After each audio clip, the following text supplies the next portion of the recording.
Evelyn Hart, a 72-year-old widow and former bookkeeper, spent 3 years financially supporting her son Tyler and his wife Madison to the tune of $33,400. When she discovers they married without inviting her and publicly declared she wasn't special, she stops the transfers. Tyler and Madison react by attempting to have her declared incompetent and gain control of her finances. Evelyn documents the abuse, secures legal and community support, wins in court, reclaims her life, donates half of her proceeds to elder rights causes, and urges others to set boundaries. The phone woke Evelyn before dawn, a thin, insistent thread of sound that unraveled a dream. When she answered, the voice on the other end was close and bright as summer glass. "We already got married," Madison chirped, laughter threaded through the words. "We only invited special people." The sentence landed like ice in Evelyn's lap. She sat at her kitchen table under a lamp that had seen better bulbs. The dress, a soft pink chiffon she'd picked with trembling fingers 2 weeks ago, still lay folded on her armchair where she'd left it. The paper tag had been torn off, but not the memory of the smile she'd imagined on her son's face when she handed it to him. Instead, there were 2 photographs, glossy and laughing, on a social feed she scrolled through until the room felt thin. Madison in white, Tyler proud beside her, everyone else in the frame but her. Evelyn had been a bookkeeper for 40 years. Numbers were how she believed, how she loved. She traced the ledger in her mind: rent, groceries, the car note, the little emergency that always ballooned into now. Each line once read as help, now it looked like a pattern written over her piece. She could hear her late husband's small voice admonishing thrift, the echo of careful planning he'd carved out for them both. His handwriting precise, patient, tucked into the back of a drawer like a relic. In the quiet, she made a decision that felt less like anger and more like breath. Today she would stop being an ATM for a life that had never made room for hers. She dressed slowly, smoothing the thin suit she'd worn to Sunday service, the one that still held the faint scent of his aftershave pressed between the fabric. Walking outside, the street seemed the same as it always had: mailboxes, neighbors' bikes, the lilac tree that flung perfume onto the sidewalk, but she felt newly distant, as if the town had become a stage and she an actor who'd lost the script. At the bank, Mr. Donnelly recognized her the moment she stepped in. He'd been the stranger who'd watched her transfers tick away like metronomes. "Mrs. Hart," he said, cheeks puffing with concern, as if the years had carved a softer edge into his face. Evelyn told him what she had to do. The automatic payments, the account access, the quiet streaming of her years into someone else's lifestyle. She wanted it stopped. She wanted to be the steward of her own life. Back home, she opened the closet and lifted the pink dress to the light. It was beautiful, delicate, intended to celebrate a moment she now knew she had helped finance without permission to attend. She envisioned putting the dress on, walking into a room where seats had been arranged obediently around a celebration that didn't count her. Instead, she folded it differently. The fabric rested against her palms like a small, heavy truth. When she turned on her phone, a tiny notification blinked, a direct message from an old neighbor asking if she was all right. Evelyn touched the screen and felt the shape of possibility lie in those 3 words. For the first time since she'd been widowed, generosity and worth had diverged in her mind. She had been generous to inclination, now she would be generous to herself. This would not be a dramatic lashing out, it would be a careful reclaiming, a ledger kept for her own heart. She did not yet know what resistance she would meet. She did not yet know how deep the roots of entitlement could be. But she had a quiet, stubborn certainty. Numbers could be a record and a weapon if you used them honestly. And Evelyn had always been honest with numbers. Evelyn kept a small notebook beside her bed where she wrote grocery lists and telephone numbers. Now she used it differently.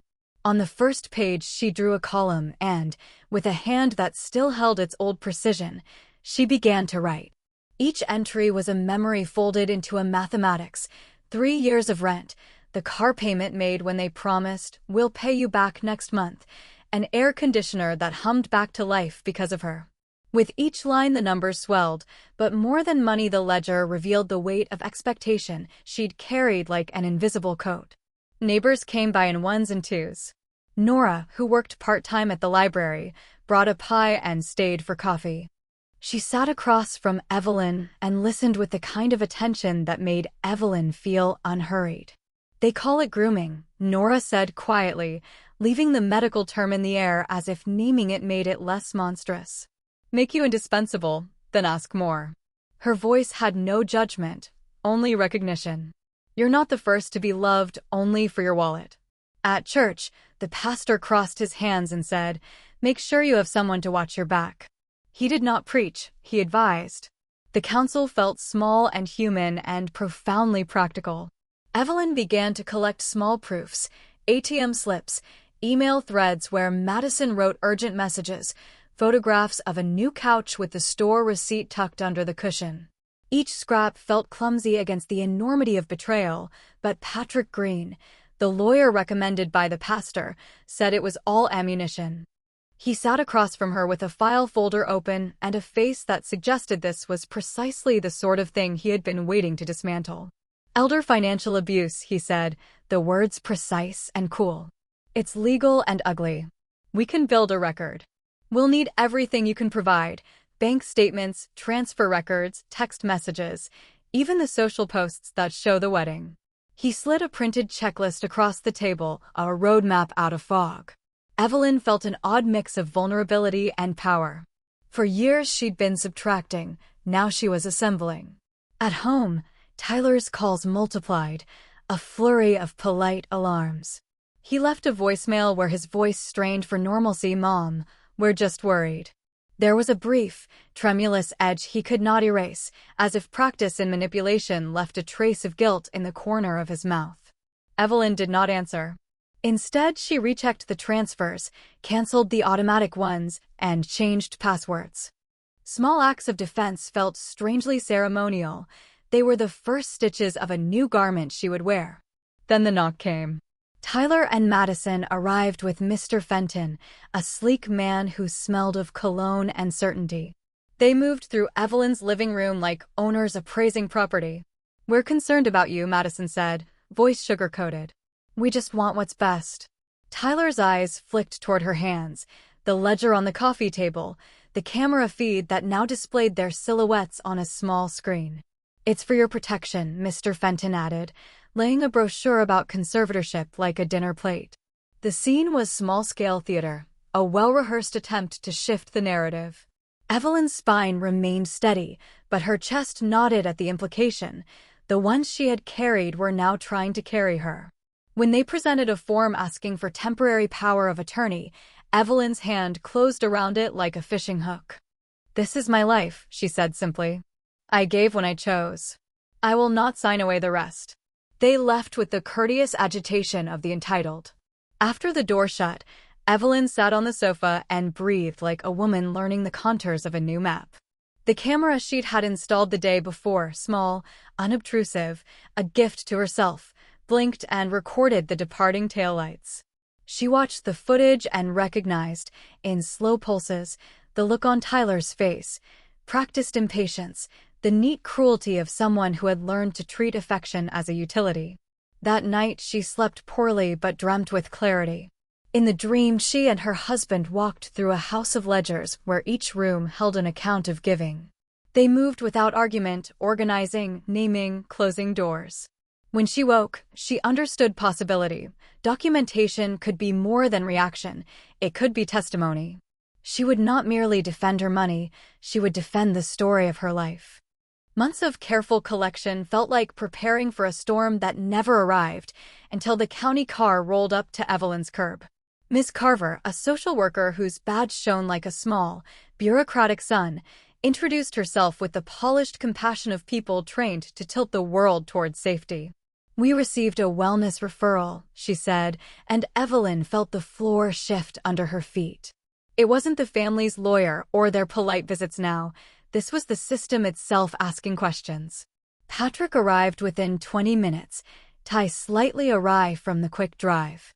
He spread the folders across the coffee table like a map: bank statements, Printouts of emails, a timeline of calls, receipts from furniture stores, the photograph of the pink dress untouched in Evelyn's closet.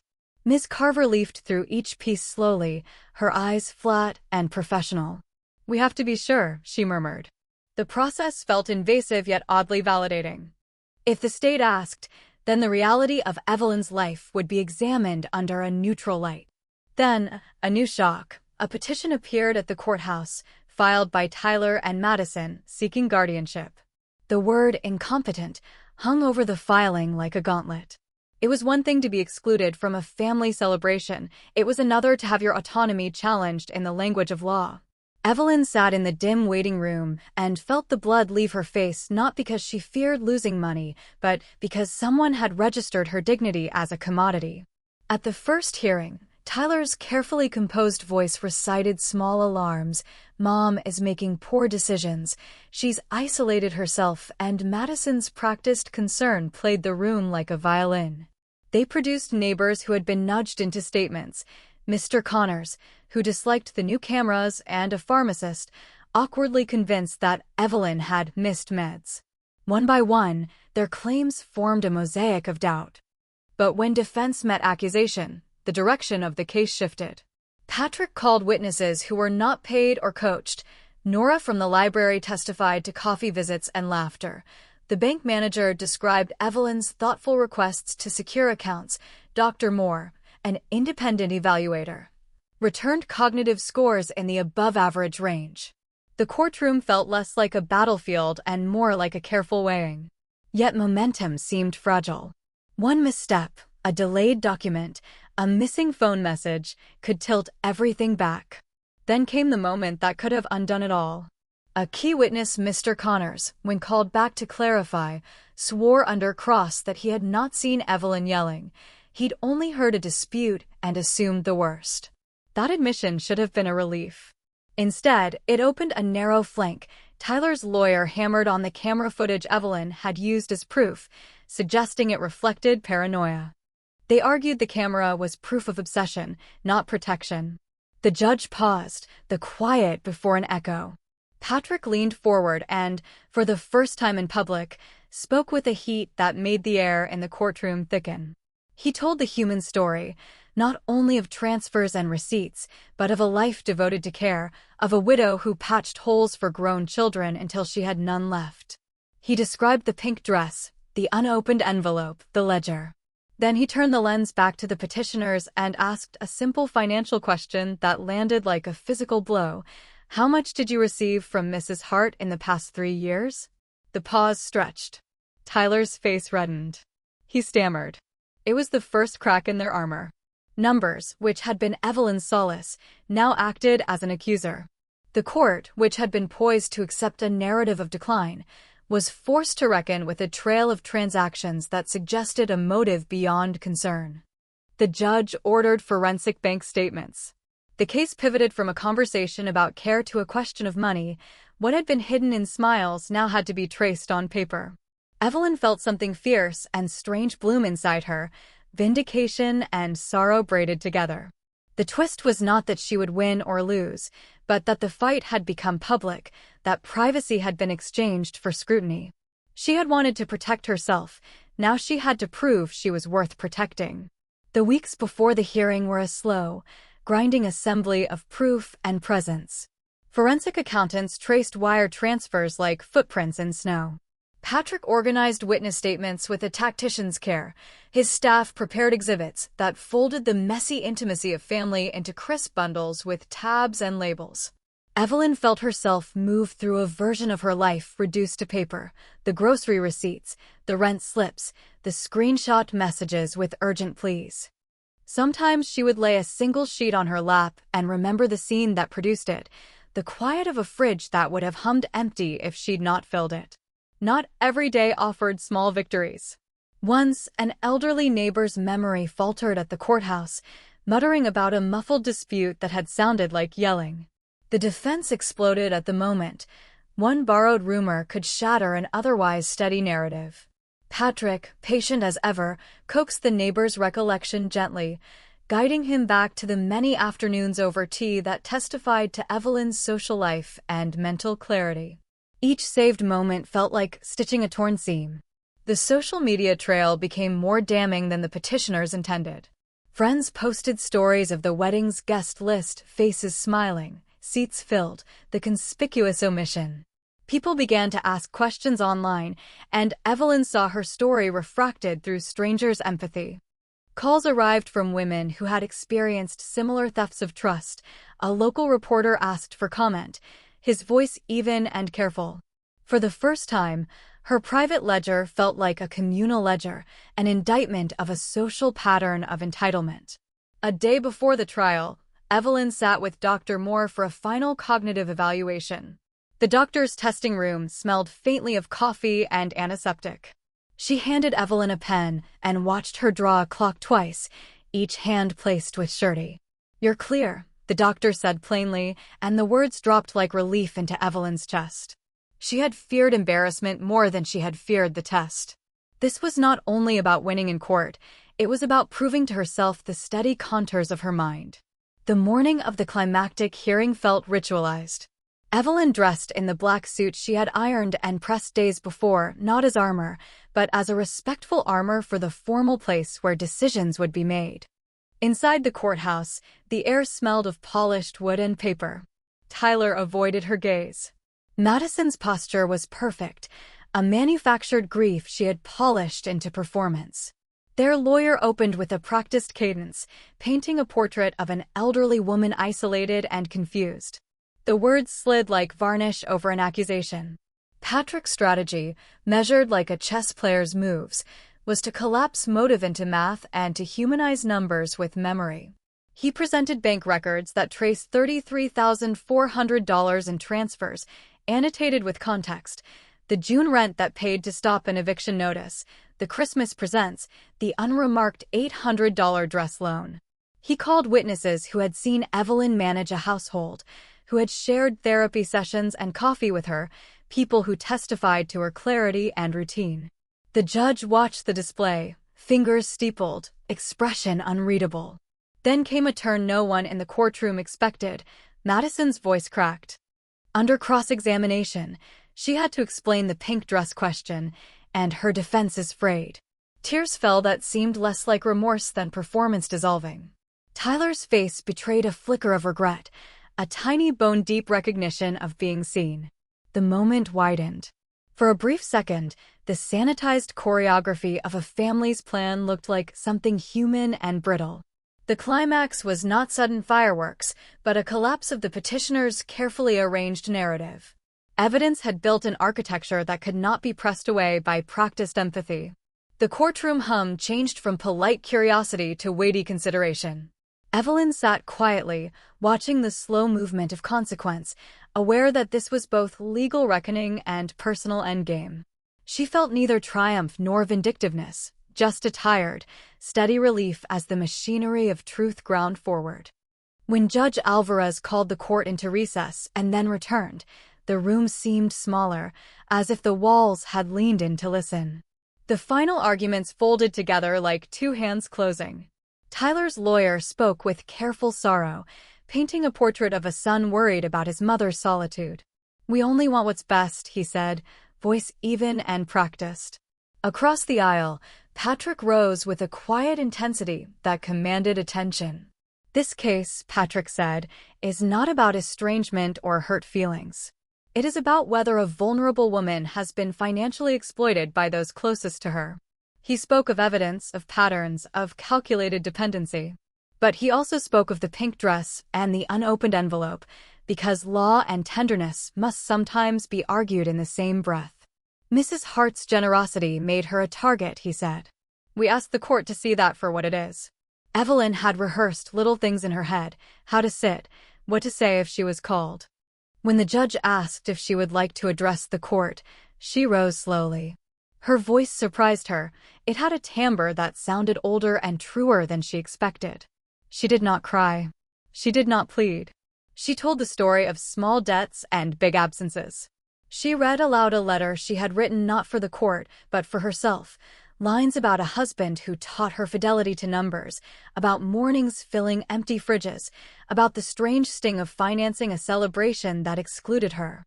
The courtroom listened. There was a hush that felt like mercy. Then came the narrow, decisive hinge. The judge posed a direct question to Tyler about the transfers. Under oath, Tyler admitted to receiving money, but stumbled on the details when pressed. He could not give a convincing accounting of how the funds were used.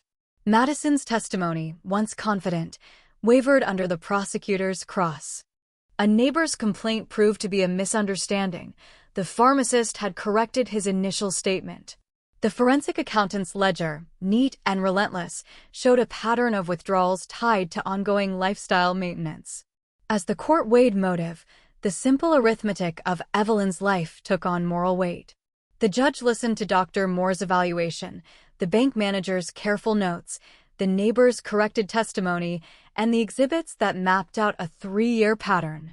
Finally, Judge Alvarez's gavel fell.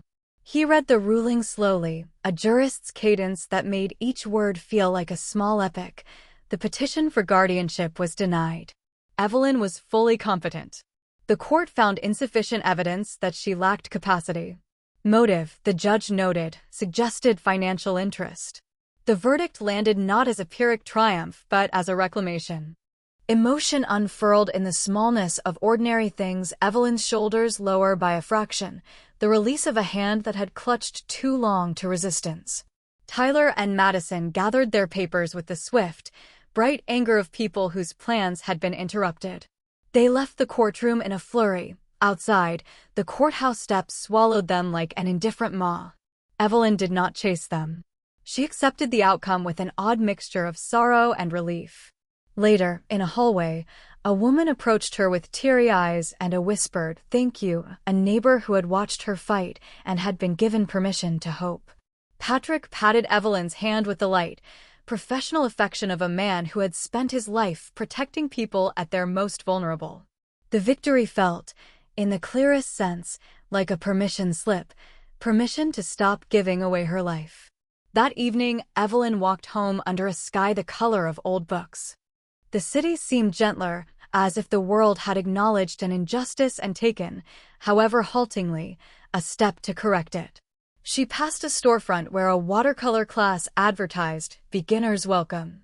For the first time in years, the idea of painting sunlight into a blank canvas did not feel like frivolity. It felt like reclamation. She thought of the pink dress folded carefully in her closet and, with a small, private smile, imagined altering it into something of her own. The climax was not fireworks or melodrama. It was a legal affirmation of the quiet dignity she knew she'd been holding onto, an acknowledgement that a life of measured kindness does not make one disposable. In the small hours that followed, she made a list, places to visit, people to call, things she had been saving for herself. The ledger that had once documented loss now sat like a map, offering her routes she had closed off for too long. After the courtroom, days settled into a deliberate rhythm. Evelyn found the practical luxury of small choices restorative, a late breakfast at a cafe with sunlight pooling on the table, a ticket to a gallery she'd once promised herself she would visit, a call to a friend that lasted longer than a billing cycle. When she sold the house, the decision felt less like loss and more like a recalibration. The walls that had held years of memory were full of echoes she could now curate differently. Moving into a smaller apartment downtown was not a concession but a design. She chose a window that watched the street like a slow, unending movie. On the first night, she set the pink dress on a chair and took scissors to it, not in destruction but in transformation. She cut away a seam here, added a ribbon there, and by the time she finished, the dress was less a symbol of an exclusionary celebration and more an artifact of a life altered by choice.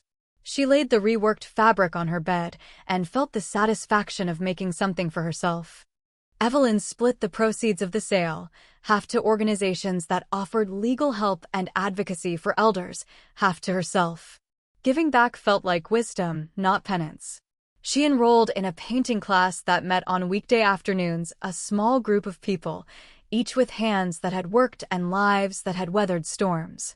The teacher, a soft-voiced woman with paint-flecked glasses, encouraged experiments. Evelyn discovered a joy she had delayed too long, the pleasure of mixing two colors and watching them argue on canvas until a third, surprising tone merged from the quarrel. Tyler and Madison faded from her daily life, but not from memory.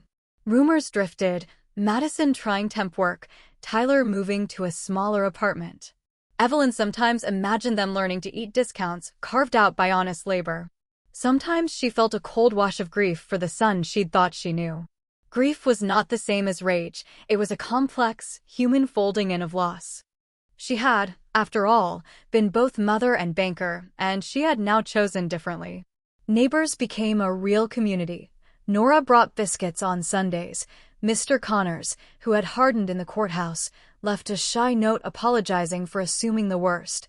The pharmacist sent a corrected statement with a handwritten regret. Pieces rearranged. Connections knit themselves into patterns that required no transactions. For Evelyn, the new life was not punitive but restorative. On a warm afternoon months later, she stood at a podium at a small community center, the room filled with a scattering of folding chairs and earnest faces. She had been invited to speak at a seminar on elder financial safety, to tell a story whose quiet particulars could harm others. She talked about boundaries as acts of love for oneself and about the practicalities, documenting transactions, securing accounts, having a trusted attorney, and about the often hidden sting of being valued only for what you give. When she mentioned the pink dress, the room smiled in a way that felt private and tender. "I didn't go to the wedding," she said, "but I did get the dress back." A laugh threaded through the audience. Afterwards, people lined up to thank her, to exchange their own small confessions of relief. A woman in the back handed her a folded note, a story of a niece saved from signing away her grandmother's house. Evelyn read it on the subway home and felt, in the squeeze of the closing door, a sense of being part of a larger, human ledger, one that tracked not only loss but repair. Sometimes, when she watered the little plant on her windowsill, she thought of the quiet truth that had started it all: love is never proven by money. Boundaries were not cruelty but clarity. She kept the ledger in a drawer, not as a wound but as a reminder. Records are both armor and memory.